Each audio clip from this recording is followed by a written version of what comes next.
Kalau ngomongin daya tahan, Iran bisa dibilang ahlinya. Serius dah. Negara ini udah jadi contoh nyata gimana cara sebuah bangsa tetap berdiri tegak dan tegar walau diterjang berbagai badai.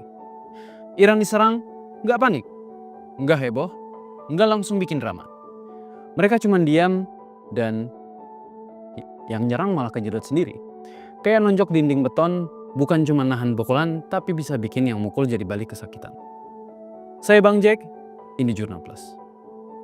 Di sini Iran punya sesuatu yang bikin sebuah ancaman menjadi sebuah kesempatan. Berpuluh tahun Iran dikepung sanksi dan embargo, ditekan dari segala arah, tapi hasilnya mereka justru makin kuat dan teruji. Dan pas momennya tiba, mereka nunjukin, bukan kita yang mulai loh, tapi kalau diserang, ya kita jawab.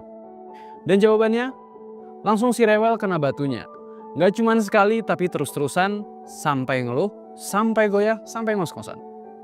Melihat si rewel kewalahan, datang tuh bestinya. Partner setia, main bareng, keroyokan pula. Ngelawan Iran rame-rame, terus di backup sama geng kerajaan munafik dan kapitalis sok kuasa. Terus muncul tuh tokoh yang paling suka ngomong, si Trumpet. Teriak-teriak sambil ngeklaim kita berhasil nyerang Iran. Wah, fantastis katanya. Hebat banget, katanya. Tapi ya kita tahu kan gaya dia kayak apa. Hari ini ngomong apa, besok udah beda lagi. Iran sempat diem dulu, nggak langsung balas. Mereka tahan emosi, ngatur napas. Tapi ya sabar ada batasnya. Begitu waktunya tiba, Iran balas. Dan balasannya nggak setengah-setengah. Mama Rika langsung panik. Si rambut kuning yang tadinya nyolot mulai ngomong ngelantur. Katanya dia udah negur temannya yang rewel itu. Terus beberapa menit kemudian bilang gencatan senjata sudah disepakati. Tapi sepihak pula. Ya ampun dah, ngaku kalah aja susah amat gitu. Selama 12 hari gelombang serangan balasan Iran atas pelanggaran batas moral si rewel dan Mama Rika cukup menjadi bukti ketahanan Iran. Aktivitas berjalan normal, bahkan mereka berdua terancam balik dengan ditutupnya Selat Hormuz. Bagaimana dengan dunia? Tepuk tangan. Banyak yang senyum lega. Kayaknya udah lama juga orang-orang nahan greget sama dua karakter overpower itu. Dan pas Iran berani berdiri, semua standing applause.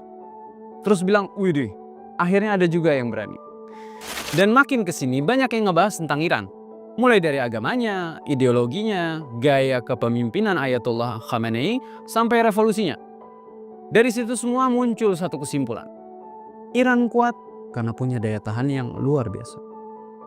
Gak ketinggalan media juga rame ngomongin hal positif tentang Iran. Walau ya selalu ada aja yang nyinyir dan ngedumel sendiri. Mungkin itu buzzer Zionis kayaknya.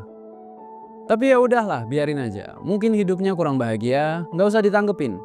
Anggap aja kayak suara nyamuk di tengah konser rock band metal. Tapi hal yang paling penting dari semua ini adalah daya tahan adalah hal yang sangat krusial bagi sebuah bangsa.